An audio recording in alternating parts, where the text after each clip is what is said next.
아멘. 예. 초대교회가 굉장한 역사라고 부흥을 했죠.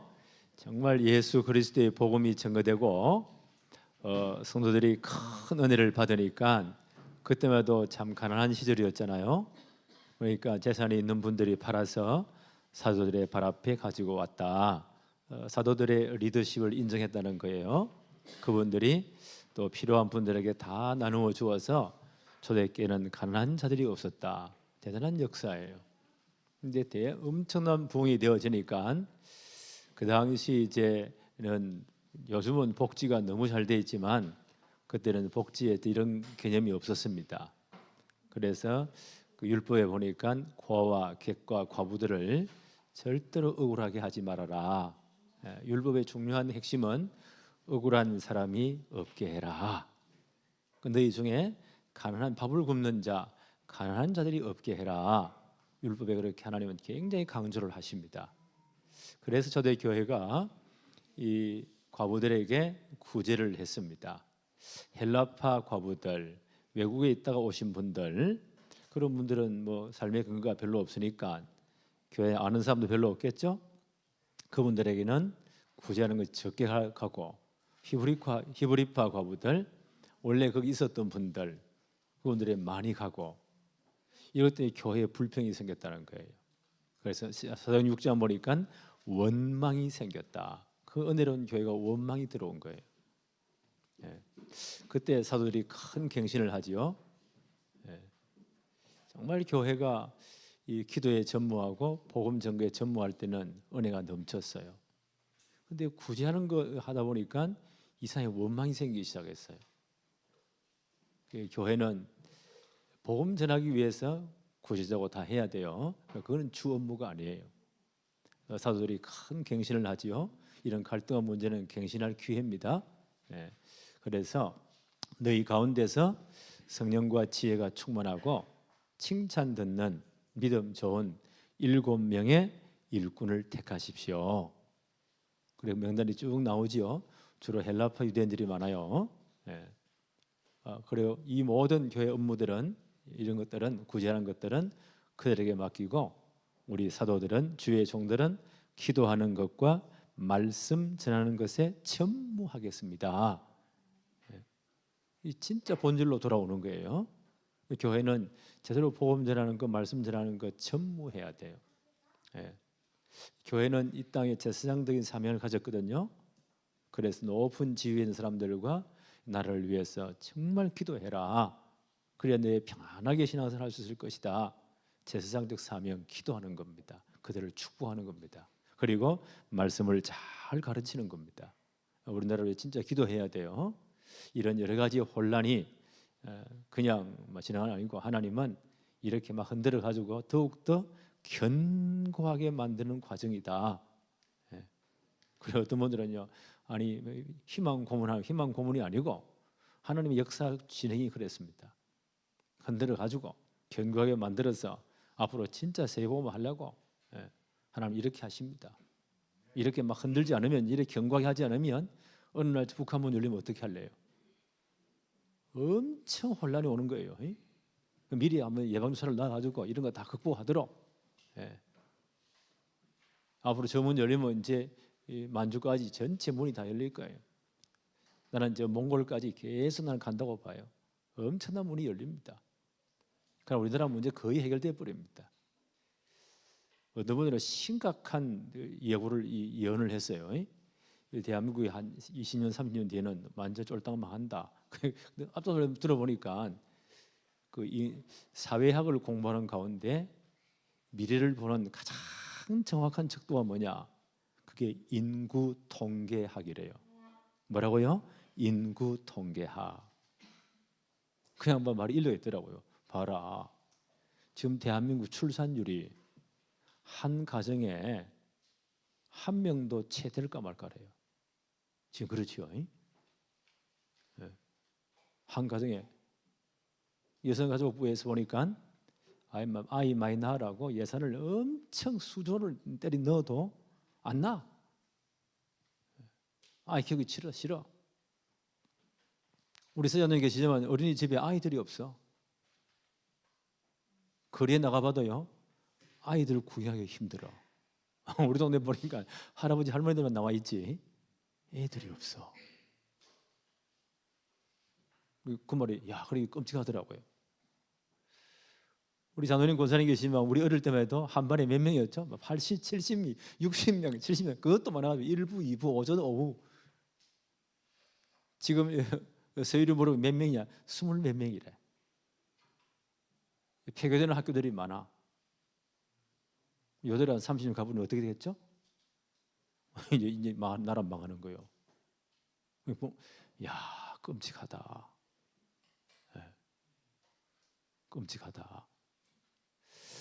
그래서 이제 교회에서도 젊은이들을 결혼천 이 장례원을 일으키고 하여튼 3명이서 무조건 나아라 의무사항으로 이렇게 해야 되지 않을까. 이런 모든 이런저런 문제들이, 이런 갈등들이 막 북한문 연립하면 끝난다는 거예요. 거기는 엄청 많이 났거든요. 그래서 하나님이 이런 흔들어서 지금 예방주사를 놔가지고 강하게 만들어서 대문을 다 여시겠구나. 지금 국제정서가 그래요. 그럼 이때 우리는 복음의 전성기를 맞습니다. 전문 열리면 당장 필요한 게 교회입니다.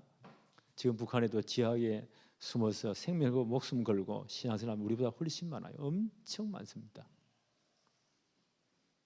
70년 순교의 피를 흘렸습니다. 하나님이 그 기도를 다 듣고 계십니다. 그래서 앞으로 엄청, 왜냐하면 복음은 땅 끝까지 모든 족속에게 전거된 후에 주님은 재림하신다. 그 마지막 시대에 복음의 대전성기가 옵니다. 그래서 우리가 지금 237 나라 5천 종족 말하는 게 그냥 한 헛말이 절대 아닙니다. 우리 렘넌트를 키워서 진짜 렘넌트 성공 시대 만들자. 2030, 2030년 얼마 남았죠? 2080년까지 한 50년 정도. 아마 우리 복음운동의 전성기가 올 그때 아마 북한 문제로 다 열릴 그런 어마어마한 역사들이 일어날 것이다. 나는 이 비전을 붙잡고 지금도 기도하고 있습니다. 그래서 교회의 진짜 본질이 뭐예요? 제대로 복음 전하고 기도하는 거, 말씀 가르치고 기도하는 거예요. 예루살렘 교회 문제 올 때 숫자가 많이 모인다고 좋은 건 아니에요. 많이 모이는 구제 때문에 갈등 생겼잖아. 그 은혜로운 교회가 원망이 들어오고 그 사도들이 큰 갱신을 하는 겁니다. 이 모든 건 일꾼들에게 맡기고 우리는 기도하는 것과 말씀 전하는 것에 천무하겠습니다. 진짜 본질을 회복했어요. 그 문제 다 해결되어 버렸어요. 근데 일곱 집사님이라 하죠. 안수에 세운 집사님들 가운데 스테반이라는 분이 제일 먼저 나오죠. 헬라파 유대인이에요. 그 당시는 보니까 그 어찌됐든 뭐 해외에 갔든 뭐 어떻게 포로로 갔든 뭐 발려갔든 이런 유대인들이 그때는 꽤 전 지역에 많이 흩어져 살았습니다. 그걸 디아스포라 유대인이라고 해요. 애굽에 있는 알렉산드리아에도 많은 유대인들이 살았고 구린에도 그렇고 여러 아시아 지역의 에베소도 그렇고 또 길리기아 여러 지역에도 그렇고 사도행전 6장 9절이에요. 그런데 많은 사람들이 유대인이 살았는데 그들 나름대로 회당 공동체라고 살았단 말이에요. 이분들 가운데 많은 분들이 해방되어 돌아온 분들이 예루살렘으로 유대로 많이 돌아왔습니다. 그냥 와서도요 그들 나름대로의 회당 공동체를 신앙생활을 했습니다. 스데반도 여기 출신이에요. 초대교회 중요한 일꾼입니다. 그 회당에 들어가서 뭘 전거했다고요? 예수 그리스도의 복음을.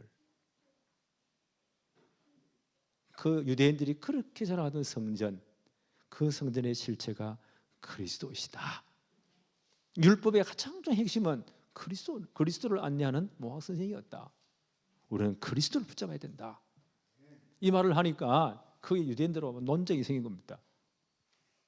이래가지고요 스데반을 고소해 버리는 거예요. 그 당시 산헤드린 공회 70명의 그 대제사장들, 바리새인들, 사두개 이런 분들이 구성되어 있습니다. 그 해의 대제사장이 의장이에요. 그 당시 유대 사회 전체 사법, 입법 모든 종교적인 문제를 다 판단하는 곳입니다. 거기다 고소를 합니다. 이놈이 성전을 거슬르고 율법을 거슬르고 얼마 전에 십자가에 못 박힌 예수와 똑같은 주장을 한다는 거예요. 왜 이런 놈은 죽여야 된다고. 이래가지고요, 그 당시에도 변호사들이 있었는가 봐요. 말 잘하는 말꾼들, 이것들을 사가지고, 지금 말하면 로펌이겠죠? 이런 이 말쟁이들을 사가지고 스테반을 고소하는 겁니다. 스테반이 그 법정 앞에 섰습니다. 그래서요, 이 사도행전 7장은 감히 평신도 집사님이 그 엄청난 재판석 앞에, 거기 하나님을 모독하는 신성 모독죄, 성전을 모독했거나 율법을 거슬러 말하거나 모독한 자는 신성 모독죄로 맞벌어 적결 재판에서 돌로 쳐 죽입니다. 그 엄청난 자리 앞에 이 양말이 없어요. 전혀 주눅들지 않고 구약 성경 전체를 쫙 들어서, 여러분, 율법은 이런 것입니다. 성전은 이래서 주었습니다. 오늘 이 본문 말씀은요, 당신들이 조상적부터 율법을 제대로 지킨 적이 있습니까? 율법을 진짜 이해했습니까? 지금도 마찬가지입니다. 지금도 여러분이 참된 예배를 드리고 있습니까? 성전의 진짜 의미를 모르지 않습니까? 그 핵심이 그리스도입니다. 그분을 여러분들은 거절했습니다. 회개해야 됩니다. 얼마나 정확한 부분을 말하는지 몰라요. 오늘 그 내용이에요. 그러니까 사도행전이 1장부터 28장까지죠.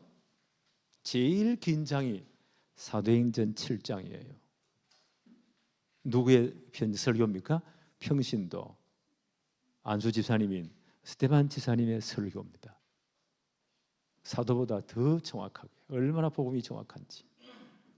나는 이거 보면서요, 하나님, 우리 교회 모든 장로님들, 우리 교회 집사님들, 우리 렘넌트들은 이만큼 성경을 정확하게 알 수 있도록, 복음을 정확하게 알 수 있도록 하나님 축복해 주세요. 우리는 그렇게 돼야 돼요. 이분이 얼마나 정확합니까? 사도행전 가운데 제일 긴 장이 사도행전 7장이에요.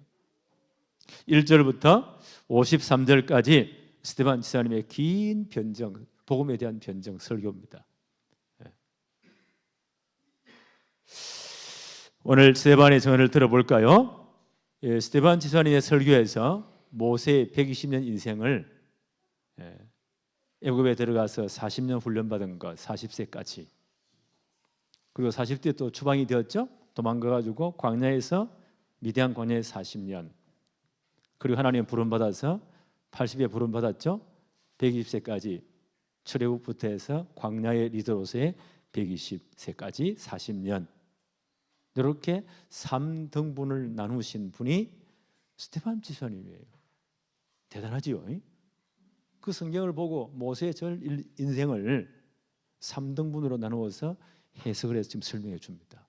이분이 사도 아니고 누구라고요? 평신도 스데반 집사님이에요. 이야, 대단한 분이에요. 그래서 모세, 우리는 이미 우리 성경 보아서 알고 있잖아요. 모세 120년을 40년, 40년, 40년.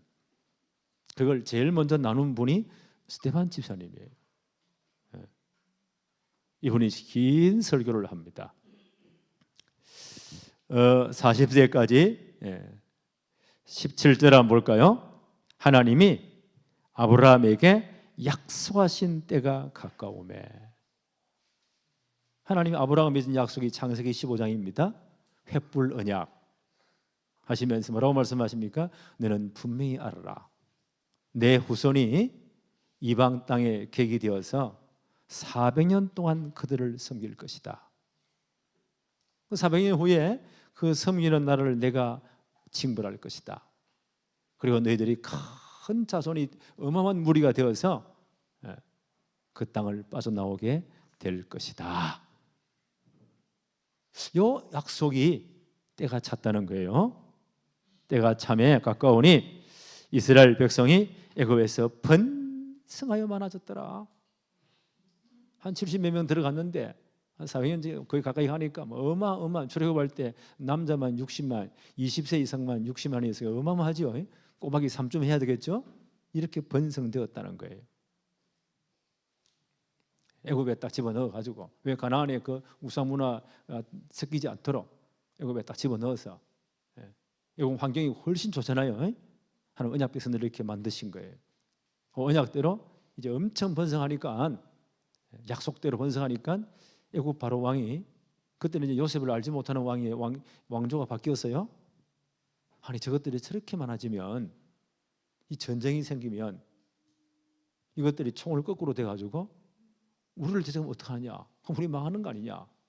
저 인간들을 전부 다 못하도록 노예로 삼아가지고 반죽여야 된다. 이래가 처음에는요, 이들에게 엄청난 고역을, 노동력을 다 착취해가지고 어마어마한 노동력을 가지고 돈도 안 주면서 착취를 했다는 거예요. 고된 일을 시켰다는 거예요. 이들이 고난을 당해서 더 번성해지는 거예요. 그게 바로 왕이 걱정이 되는 거예요. 이야, 희한한 민족들이네. 이래가 이 양반이요, 마지막에 어마어마한 악한 깨를 썼다는 거예요. 애굽의 산파들에게 명령 비밀 지령을 내린 겁니다. 애굽 여인들이 아이를 낳을 때 자세히 보고, 남자애 같으면 나오는 즉시 목 졸라 죽여버려요. 그러니까 아이가 죽었다고 해. 여자아이만 살려줘. 끔찍한 명령이죠. 그 산파들이 어떻게 이 아이를 죽일 수 있겠어요?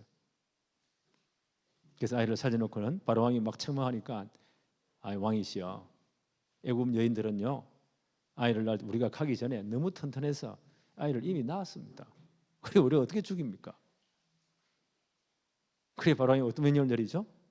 지금부터 명령을 내리는데, 애굽에 있는 유대 히브리인들 그 가정에서 아이를 낳을 때 어린아이 가운데 남자아이를 보면 전부 다 잡아다가 나일강에 다 쳐넣어.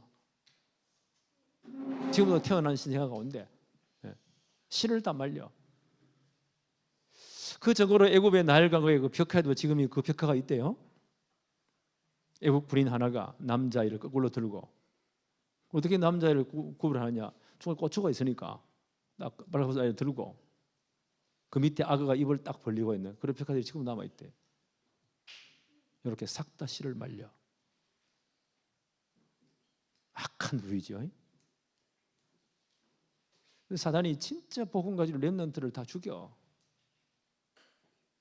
마지막 시대 아이들을 전부 다 교회 떠나게 만들어. 복음 못 듣게 만들어. 세상 너무 좋잖아. 세상에 던져버려. 세상 문화에, 세상 공부에, 세상에 다 던져버려. 지금 잘 나가는 교회들은 뭐 아이들이 없다면서요? 이 사탄의 명령입니다. 주일날도 공부해야 되잖아. 서울대학 가야지. 기도는 엄마 아빠가 대신해 줄 테니까. 이 말이 되는 소리요? 이 바로가 이런 명령을 내린 겁니다. 이때 모세가 태어났다. 그러니까 엄마 아버지가 얼마나 고민이 되겠어요. 정말 기도했겠지요. 창문 다 가리고 울음이 새하지 않도록 석 달을 키웠다는 거예요. 아이 울음이 커지니까 더 이상 키울 수 없었다. 얼마나 기도했겠어요. 하나님이 지혜를 주신 것 같아요. 기도하면 하나님이 지혜를 줍니다. 그래서 그 마음속에요, 얘를 양조로 보내자. 그 나일강 옆에는 아마 왕실이 아주 신성한 장소로서, 나일강 그들의 신이니까 왕실에 있는 사람들이 모욕하러 오는, 특히 바로의 공주가 모욕하러 오는 그런 중요한 장소에 있는가 봐요. 그걸 다 봐둬서요, 하나님 지혜를 주신 거죠. 그 공주는 하필이면 아들이 없어. 그래 늘 그게 컴플렉스야. 고대 사회에서 아들이 없다, 그건요 저주로 봤습니다. 이 양반이 늘 그것 때문에 갈등이 있는 거예요. 그 공주가 올 때 그냥 오겠어요? 경호원들, 시녀들 다 데리고 오겠지요. 이것들 먼저 앞에다 수색하면서 가겠죠. 그들이 잘 보는 것에 성경에 보니까 갈대 사이에 갈대로 만든 상자에다가 역청을 칠해서 물들이지 않게 해서 거기에 딱 잘 보이도록 놔놨다는 거예요. 이 사람들 올 때 그게 딱 전에 없던 게 보이니까 저기 뭐야? 가져와봐. 사내아이가 하나 울고 있어요. 하나님 그때 공주의 마음을 진짜 감동한 것 같아요. 이놈을 내 아들로. 아마 눈치 다 챘을 거예요. 누가 갖다 버렸구나. 누가 다 버렸겠어요? 히브리인데 버렸지. 그러니까 순간에 이분 마음속에 양자로 삼아야 되겠다. 아이를 품에 안는 겁니다. 하나님은 그 공주 여자의 본능을 아마 이용한 것 같아요. 본능적으로. 그때 요게벳이 그 모세의 누나 되는 미리암이란 분, 미리암. 우리 어릴 때 성경 퀴즈에 시험 때마다 100점 받는 사람이 누구게? 미리암. 미리 다 아니까. 그게 헬라식 이름이 마리아예요. 마리아. 여기서는 마리아는 엄청 많잖아요. 메리 이름. 그때 15살 됐는가 봐요. 망을 봐. 혹시 지나가다가 공주가 안으면 빨리 가서 말해. 혹시 유모가 필요하지 않습니까? 그리고 히브리 여인 가운데 유모를 구해올까요? 라고 말해봐. 그대로 말합니다. 그러니까 공주가 말이 빨리 데려오라고. 친어머니가 가는 겁니다. 하나님이 역사예요.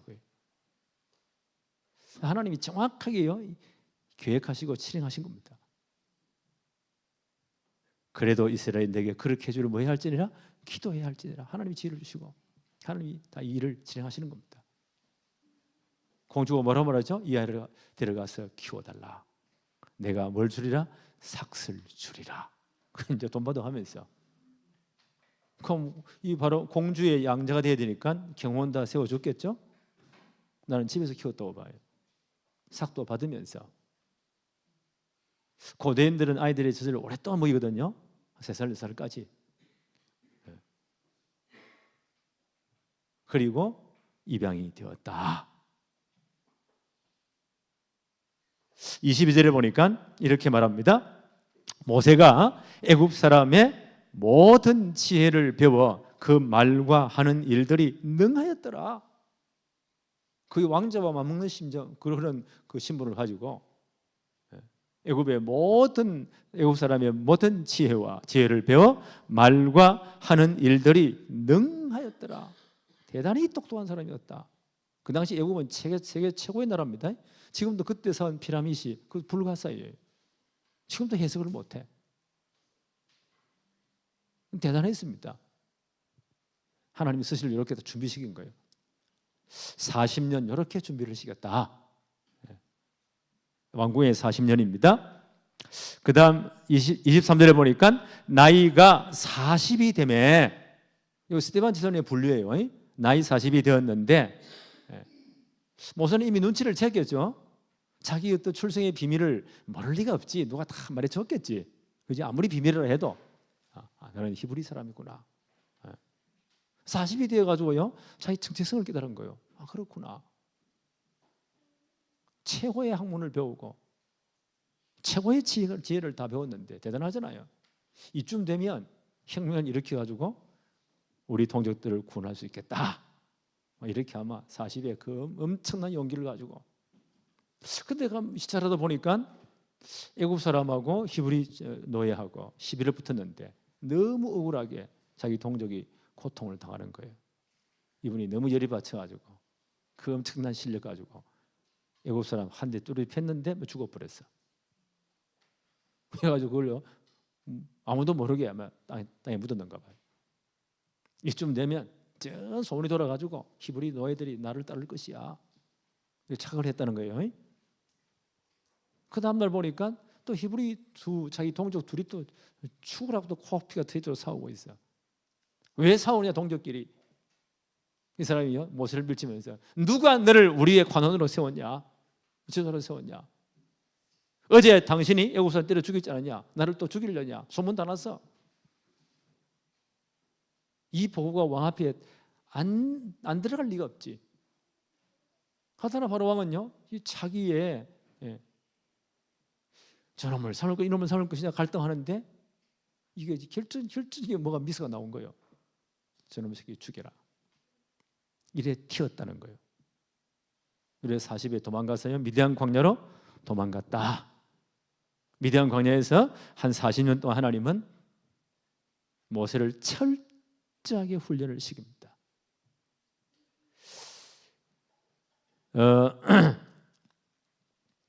29절 모세가 이 말 때문에 도주하여 미디안 땅에서 나그네가 되어 거기서 아들을 둘을 낳으니라. 30절 40년이 참에 40년 하나님이 철저히 낮추십니다. 그 어느 날 왕자가 거기 피신 와가지고 망명 와가지고 얼마나 고생합니까? 하나님이 철저히 낮추시는 거예요. 진짜 하나님 바라보도록. 40년이 찼다고 합니다. 30절에 40년이 참에 천사가 시내산 광야 가시나무 불꽃 떨기 가시나무 떨기 불꽃 가운데서 그에게 보이시거늘. 이때 모세 나이 몇 살일까요? 80에 그를 부르십니다. 가시나무 떨기 가운데서 하나님 임재하시니까 불로 임재하시는데 그 불이 붙었는데 분명히 붙었는데 타지 않는 거예요. 너무너무 이상하다. 그 이분이 이제 거기에 가보는 거예요. 그때 하나님의 음성이 들립니다. 31절 모세가 그 광경을 보고 놀랍게 여겨 알아보려고 가까이 가니 주의 소리가 있어 32절 나는 내 조상의 하나님 즉 아브라함과 이삭과 야곱의 하나님이라 하신데 모세가 무서워 감히 바라보지 못하니라. 하나님의 임재 앞에 감히 바라보지 못하니라. 33절 주께서 이르시되 내 발에 신을 벗으라. 내가 서 있는 곳은 그러한 땅이니라. 하나님이 임재한 곳이니까 신을 벗으라. 지금까지 살아왔던 모든 인생의 삶의 방식을 바꾸어라. 지금 아직 모든 죄악의 삶을 다 버려라. 신을 벗으라. 그러면 그 당시 노예들은 신발이 없었어요. 그러면 뭐요? 하나님께 완전히 복종해라. 34절 내 백성이 애굽에서 괴로움을 받음을 내가 확실히 보고 내가 다 보고 있어. 히브리 민족이 얼마나 고난당하는지 하나님 말씀하셔서 내가 다 보고 있어. 그 탄식하는 소리를 듣고 그들을 구원하려고 내려왔노니 하나님의 때가 된 겁니다. 내려왔다. 내가 너를 애굽으로 보내리라 하시니라. 내가 너를 통해 이 엄청난 출애굽의 역사를 이루겠다는 거예요. 35절 봅시다. 그들의 말이 누가 너를 관리와 재판장으로 세웠느냐. 40년 이렇게 거부했잖아요. 세웠느냐 하며 거절하던 그 모세를 하나님은 가시나무 떨기 가운데서 보이던 천사의 손으로 관리와 속량하는 자로서 보내셨으니. 이 스테반의 해석이에요. 이제 80이 되어 하나님이 딱 다듬어서 제대로 만들어서 관리와 속량자로 출애굽의 중요한 역사를 일으키기 위한 속량자로 다시 애굽에 들여 보내었다. 36절 한번 볼까요? 이 사람이 백성을 인도하여 나오게 하고 애굽과 홍해와 광야에서 또 나오죠. 40년간 기사와 표적을 행하였더라. 40년 광야를 출애굽해서 가나안까지 인도했다는 거예요. 출애굽시켰어. 그 모든 흑암에서 그를 건졌다는 거예요. 그 요 40년 이렇게 분류한 분이 누구였다고요? 스데반 집사님이에요. 그때 이후에 지금까지 모든 설교자들은 이렇게 모세 인생을요 이렇게 분류합니다. 이분이 얼마나 성경에 능통한 분입니까? 37절 한번 볼까요? 이스라엘 자손에 대하여 하나님이 너희 형제 가운데서 나와 같은 선지자를 세우리라 하던 자가 곧 이 모세니라. 신명기서 18장 15절에 이렇게 해석합니다. 내 하나님 여호와께서 너희 가운데 내 형제들 중에서 너를 위하여 나와 같은 선지자 하나를 일으키시리니 너희는 그의 말을 들을지어다. 모세를 누구요? 그리스도의 예표로 보내신 겁니다. 하나님은 모세와 같은 선지자 예수 그리스도를 앞으로 속량자로 구세주로 이 땅에 보내겠다. 모세는 장차 오실 그리스도의 모형입니다.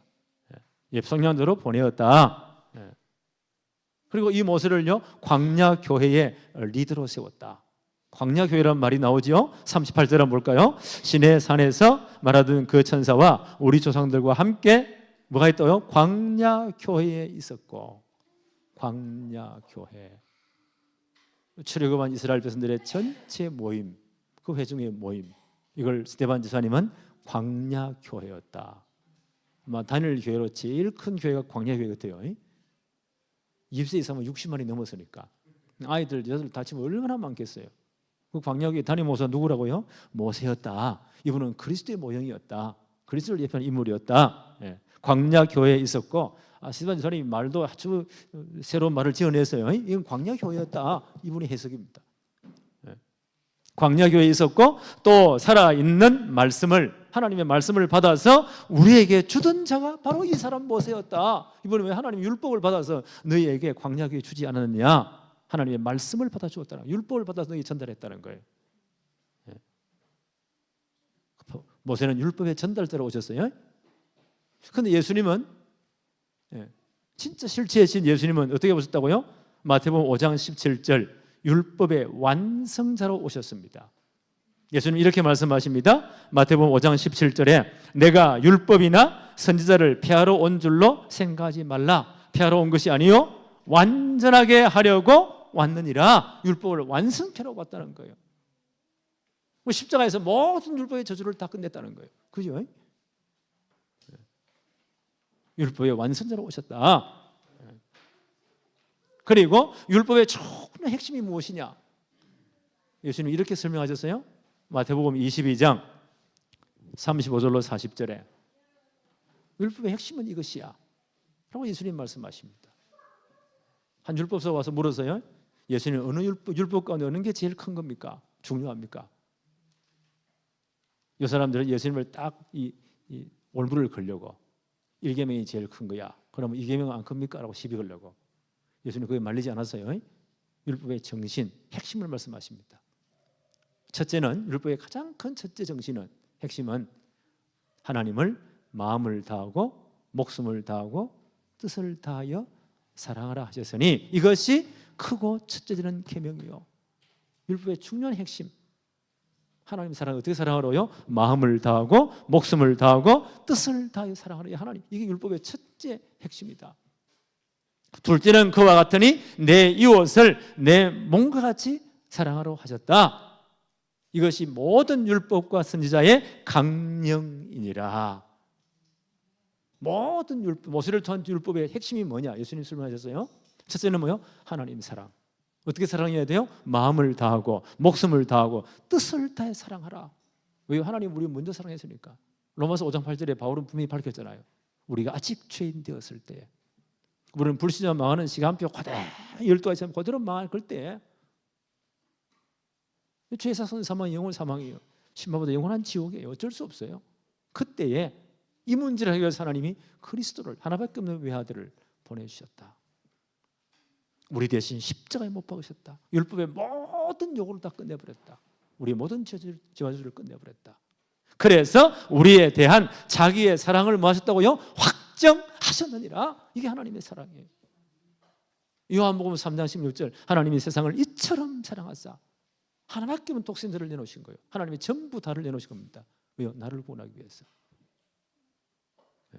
이처럼 사랑하사 독생자 하나밖에 없는 아들을 주셨으니 이는 저를 믿는 자마다 멸망치 않고 영생을 얻게 하려 하심이니라. 하나님 이만큼 사랑해 우리를 구원하신 거예요. 하나님 어떻게 사랑해야 돼요? 마음을 다하고 목숨을 다하고 뜻을 다하여 하나님을 사랑하라. 그럼 1계명 4계명 싹 다 지킨 겁니다. 하나님 어떻게 다른 신을 섬기겠어요? 어떻게 우상 만들게? 하나님 어떻게 하나님 이런 망령이 이렇게 했겠어요? 하나님께 예배하는 거 제일 소중합니다. 다 지킨 거예요. 둘째는 그와 같으니 하나님의 사랑의 대상인 이웃을 너 몸과 같이 사랑해라. 그럼 우리 이웃에게 뭘 증거해야 되죠? 이 하나님의 사랑 증거해야 돼요. 복음을 말하지 않을 수가 없습니다.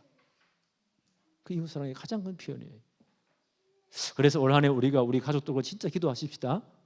아직 예수 믿지 않는, 복음 받지 않는, 믿다가 낙심한 가족들을 진짜 기도해야 돼. 이분들이 정말 복음 받도록. 이거 당연한 겁니다. 바울이 뭐라고 하죠? 내가 이 복음을 전하지 않으면 화를 당하지 마땅하다는 거예요. 나는 우리 골육들 친척들이 복음 받기 내가 진짜 기도한다. 나는 이방인의 사도로서 이방 세계 전체 복음 전하지만 내 마음속에 뭐가 있다고요? 항상 아픔이 있다. 쉬지 않는 끊임없는 아픔, 고민이 있다. 내 친족들, 내 골육들에 대한 구원이다. 내가 그리스도에게 끊어질지라도, 그럼 구원 못 받는다는 거예요. 그럴지라도 이들이, 내 친족들이 구원받기를 원한다. 나는 이게 평생 기도의 제목이다. 그랬잖아요. 둘째는 그와 같으니 내 이웃을 내 몸과 같이 사랑하라 하셨느니라. 이 두 개가 율법 전체 핵심이란 거예요. 첫째는 뭐라고요? 하나님 사랑. 어떻게 사랑해야 돼요? 마음 다하고 목숨을 다하고 뜻을 다하여. 그 안에 답이 다 있습니다. 1계명 4면 다 지킨 거예요. 둘째는 그와 같으니 내 이웃을 내 몸과 같이 사랑하라 하셨으니, 그래서 진짜 복음 말해야 돼요. 5계명 10계명 다 지킨 겁니다. 이런 율법을 처음 전달해 준 자가 누구라고요? 모세였다. 세 번째 보세요. 그런데 너희 유대인들은 조상적부터 율법을 거슬렀다는 거예요. 지키지 않았다는 거예요. 하나님의 언약을 거부했다는 겁니다. 스데반이 이렇게 지금 책망하고 있어요. 39절 한번 볼까요? 사도행전 7장 39절에 우리 조상들이 모세에게 복종하지 아니하고자 하여 거절하며, 하나님의 말씀 율법을 전달했어요. 모세의 말을 거절했습니다. 복종하지 아니하고자 하여 거절하며 그 마음에 도리어 애굽으로 향했다. 몸은 빠져나왔지만 아직까지 애굽의 마음이 다 있는 겁니다. 육신적으로 출애굽했지만 아직까지요 흑암이 지금 잡혀 있는 겁니다. 애굽의 노예근성에 잡혀 있는 겁니다. 예수 믿고도요 아직까지 이런 사람 많이 있습니다. 못 빠져나오니까. 그러니까 늘 그쪽으로 돌아가는 겁니다.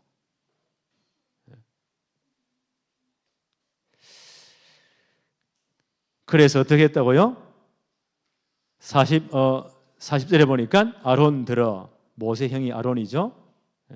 이르되 우리를 인도할 신들을 우리를 위하여 만들어내라. 지금 모세는 지금 시내산에 올라가서 하나님 율법을 받고 있고 성막에 대한 설계 도면을 받고 있어요.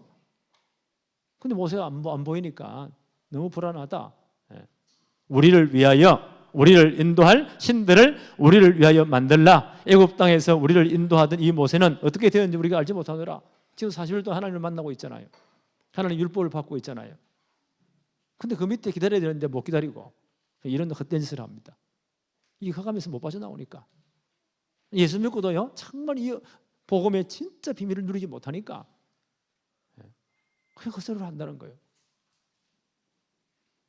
41절 그때 그들이 송아지를 만들어 그 우상 앞에 제사하며 자기 손으로 만든 것을 기뻐하더라. 이래가지고요 아론이 또 이 양반이 또 이상한 사람이죠. 그 너희 처자들에게 부녀들 또 여자아이들에게 있는 귀걸이, 금귀걸이 애굽에 다 가져 나왔잖아요. 싹 다 걷어와 그걸 부어가지고 금송아지를 만들었다는 거예요. 우상을. 애굽 사람이 섬기는 신이에요. 익숙한 거 그거. 이래가지고 이게 너희 하나님이다. 그 앞에 번제를 드리고 난리가 납니다. 하나님 뭐라고 말씀하세요? 너희 백성들이 타락을 했다. 빨리 내려가라. 모세가 내려와 보니 이거 엉망진창이에요. 몸은 빠져나왔지만 진짜 흑암에서 못 빠져나온 거예요. 운명소접팔자 못 바뀐 거예요. 우리말 하면 진짜 복음으로 가기 뿔이 안 된 거예요. 그래서 전부 다 엉터리로 옛날로 다 돌아가 버리는 거예요. 모세가 너무 열이 차가지고 십계명 돌판 깨버려요. 너희들은 이 말씀 받을 자격이 없는 놈들이야. 너희들이 이 율법을 거부했잖아. 1계명이 뭡니까? 나 외에 다른 신을 두지 말아라. 출애굽기 3장 20절. 십계명의 첫 계명입니다. 나 외에 다른 신 섬기지 마. 이거부터 어겼잖아요. 두 번째 계명이 뭐죠?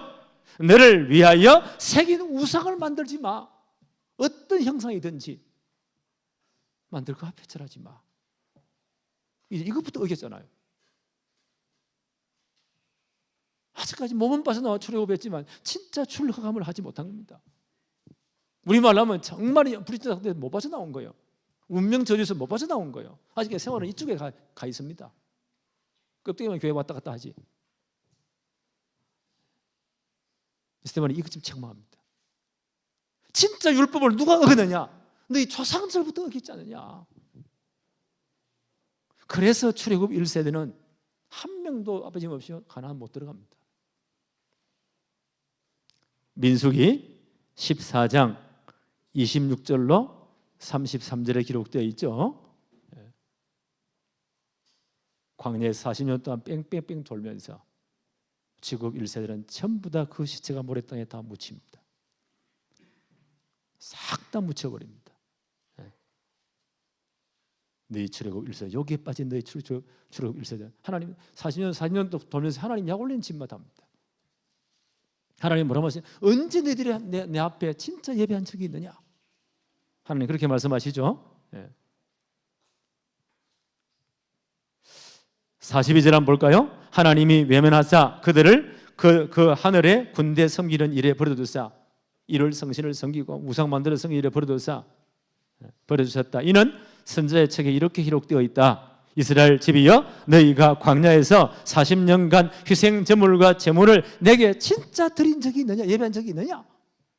없지 않느냐? 몸은 빠져나왔는데 아직 출허감이 안 된 겁니다.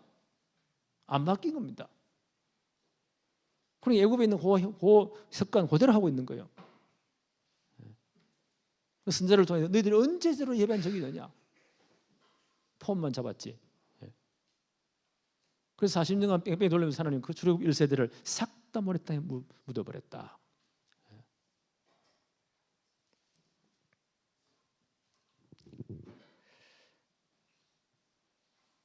가나안 들어와서도요, 43절 한번 보세요. 몰렉의 장막과 암몬 사람이 섬기는 신입니다. 신 레판의 별들을 받들었으며, 이거는요 아수르 사람들이 숭배하는 토성 별들이에요. 가나안 들어와서도 전부 다 우상숭배 다 빠져버렸다. 이것은 너희가 절하고자 하여 만든 형상이로다. 전부 우상숭배 다 빠져버립니다. 내가 너희를 바벨론 밖으로 옮기리라 함과 같으니라. 북이스라엘 마찬가지, 남유다 마찬가지. 이렇게 하다가 싹 다 망했고, 남유다는 드디어 바벨론에 전부 다 포로로 잡혀갔다. 열왕기하 22장이 나오는 사건이죠. 하나님이 싹 다 흩어버렸다는 겁니다. 이게 너희들의 조상들 역사다. 이게 이스라엘 역사예요. 세번 이걸 지금 말하는 겁니다. 이게 우리 역사 아니냐? 출애굽 후에 지금 이제 스데반이 설교하는 요 현장이 출애굽 사건의 1500년 후의 일입니다. 출애굽 후에 1500년 동안 이스라엘 자손들은요 한 번도 하나님 제대로 섬긴 적이 없어요. 지금도 누구를요? 영광의 메시아를. 모세가요 나와 같은 선지자 하나를 보내겠다, 그리스도 보내겠다 분명히 예언했잖아요. 모세는 오실 메시아의 이 모델이에요, 모형이에요. 그리고 그리스도를, 전 선지자들이 그리스도 오실 것이다. 창세기 3장 15절의 주인공 그리스도 오실 것이다. 율법을 왜 줬어요? 그리스도에 안내하는 초등교사입니다. 성막을 왜 줬어요? 거기에 대한 그리스도를 진짜 바라보기 위한 시청각 교제입니다. 너희들이 다 놓쳤지 않느냐? 율법 그래 자랑하는데 처음부터 율법 어겼지 않느냐? 내가 율법을 어겼냐? 너희들이 어겼냐? 내가 성전을 못 오게 했냐? 너희들이 성전에 대한 진짜 의미를 잃어버리고 엉뚱한 짓 했냐? 너희들이 아니냐? 이 스데반 지선의 설교의 본문이 이게 핵심이에요. 7장 52절 스데반 지선의 그 책망입니다. 52절 너희 조상들이 선지자들 중 누구를 박해하지 아니하였느냐? 그리스도 온다고 말한 사람 너희들이 다 거부했지 않느냐? 의인이 오시리라고 예고한 자들을 그들이 죽였고, 그리스도 온다고 말한 자들을 그들이 다 선지자를 죽였지 않느냐? 이제 너희는 그 의인을, 누굽니까? 창세기 3장 15절의 주인공 그리스도를 잡아준 자요 살인한 자가 되었다. 십자가에 못 박고 거부해 버렸잖아요. 너희들이 이 죄를 지었다. 회개해라. 이들이 정통을 찌른 겁니다.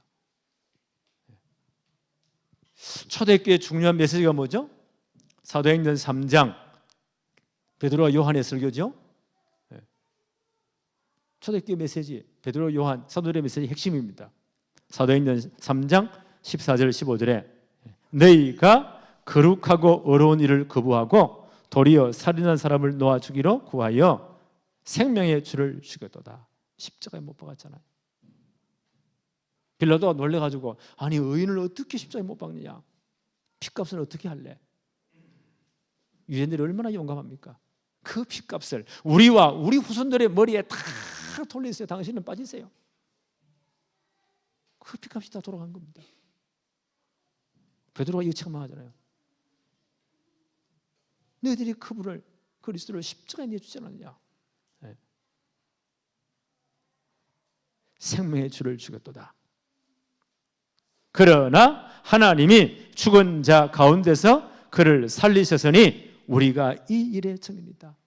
하나님이 그 그리스도를 살리셨다는 거예요. 이분이 메시아 그리스도이기 때문에. 그래서 우리를 구원할 복음이 완성되었습니다. 사도행전 3장 19절에 그러므로 너희가 회개하고 돌이켜 너희 죄 사함을 받으라. 이같이 하면 새롭게 되는 날이 주 앞에서 이를 것이다. 유대인들 향해서 너희들이 진짜 회개해야 된다. 그리고 예수 그리스도를 구주로 영접해야 된다. 그렇게 되면 새롭게 되는 날이 올 것이다. 정확한 복음을 말합니다. 스데반도 보세요. 이 유대인들의 죄를, 조상적부터 죄를 책망하면서 너희들이 그리스도를 거부했지 않냐. 이제라도 회개해라. 이게 스데반 지사님의 설교의 핵심입니다. 초대교회의 중요한 복음의 핵심이 뭐라고요? 이 그리스도를 십자가에 못 박아 유대인들은 거부했지만 하나님이 그를 살려서 주와 그리스도가 되게 하셨다. 그래서 복음이 완성되었다. 바울은 말하죠. 이 복음은 땅 끝까지 모든 족속에 전거됩니다. 로마에 있는 성도들에게 편지하면서 로마서 1장 16절 17절에 결론부터 말씀합니다. 나는 복음을 부끄러워하지 않습니다. 왜냐하면 이 복음은 모든 믿는 자를 구원하시는 하나님의 능력이 됩니다. 그렇죠. 어떤 사람도 복음 받으면 다 살아나요. 첫째는 유대인에게요. 유대인으로 그리스도 오셨으니까. 둘째는 헬라인에게로다. 오직 의인은 복음을 믿는 믿음으로 사는 것입니다. 그래서 나는 이방인들에게 복음 전하는 이 사도로 부르면 너무너무 자랑스럽습니다. 이 복음이 다 정되는 그날까지 나는 생명을 걸고 복음 운동을 해왔습니다. 나의 생명을 조금도 아까운 것으로 여기지 아니하노라. 이 바울의 고백입니다. 바울의 중요한 시간표, 하나님의 역사 시간표를 바울이 선포하죠. 그 로마서 11장에 우리 배웠잖아요. 하나님은 가나안 땅에 심은 참 감람한 유대인들이 엉망진창 다 그리스도 거부했으니까 가지를 꺾어버렸습니다. 유대인들을 꺾으셨다는 거예요. 거기다 돌 감람한 이방인들이죠. 꺾어 접붙였습니다. 그래서 뿌리의 진영을 받게 했습니다. 지금이 이 시간표입니다. 이방인의 많은 수가 돌아올 시간표입니다. 예루살렘 출발한 복음은 지금까지 서쪽으로 계속 돌아옵니다. 여기까지 왔습니다. 앞으로 이 복음은 땅과의 모든 족속에 전될 겁니다. 앞으로 계속 문이 열립니다. 마지막 때에 복음의 엄청난 복음의 전성기가 올 것입니다. 그리고 우리를 지금 준비시키고 있는 거예요. 오직 그리스도로 지금 준비시킵니다. 그래서 2, 3, 7 나라 5천 종족 어느 교단이 이 말을 합니까? 그러면서 야, 이 하나님의 축복이다.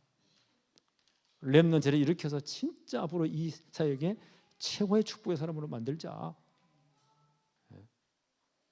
이번에 선교대회부터는 전략을 바꿔서요. 각각 교회들이 2, 3, 7 나라의 중요한 사명들을 불러와서 초청해서 각각 교회마다 다 예산 감당하세요. 초청하세요. 그들을 제대로 훈련시켜서 내보내고 계속 관리하도록. 우리 몇몇 교회들은 이제 인도에 이제 딱 우리가 마음을 맞춰서요. 우리 장로님 기도했지만 부탄에서 한 분, 인도에 5분. 이분들은 우리 RTS 졸업한 목사님이 여자 목사님이에요. 한 10년 전부터 고직을 사사 표 없이 돌아다니면서 사명자를 하나하나 다 찾아냈습니다. 이분들의 이름이나 사진을 막 공개 안 하는 이유는 혹시 테러 당할 수도 있기 때문에 우리가 보호를 해줘야 돼요. 이제 비자 신청이 다 끝났습니다. 상당히 어렵더라고요. 이번에 이제 4월 22일 날 화요일 날 도착하면 덕평에 가서 이제 선교사 합숙 23, 24 마치고 25일 선교대회 26일 날 또 핵심까지 끝나고 나서 우리 교회로 올 겁니다. 주일 날 이제 26일 날 주일이죠. 함께 우리 예배할 거예요. 27일 날 이제 서울 몇 군데 한번 가보기도 하고 27일 날 핵심 참여하고 부산 내려가서 몇 군데 보기도 하고 그다음 금요일 올라와서 토요일 날 돌아갑니다. 이분들하고 우리 중요한 이제 기도 제목이 있어요. 저분들이 돌아가면 그 어느 곳마다 중요한 전도학교나 신학교 문이 진짜 열리도록 그분 통해 정말 요원들을 다 찾아내도록 우리가 관리하도록 우리는 이 일을 지금 해야 돼요. 하나님이 아마 크게 역사하실 거예요. 마지막 때 이방인의 충만한 수 돌아가게 되기 때문에 지금 세계에서 인구가 제일 많은 나라 뭐죠? 인도예요. 이분들도 엄청나게 많은 사람이 전 세계에 다 흩어져 있어요. IT 강국이 어디죠? 인도예요. 인도 사람 머리가 좋아요. 그거 좀 지나가 뿌리면 서쪽으로 더 가 뿌리면 전부 다 이슬람 나라예요. 이분들 중에 전부 다 문이 열립니다. 좀 더 가 뿌리면 예루살렘이에요. 얼마 안 남았어요. 이방인의 충만한 수가 돌아올 것이다. 이런 중요한 시간부 속에 우리가 좀 기도하고 있습니다. 4월 달에 특별히 중요한 주간이에요. 선교대를 위해서 많이 기도해 주시기를 바랍니다. 기도합시다. 하나님 아버지 감사합니다.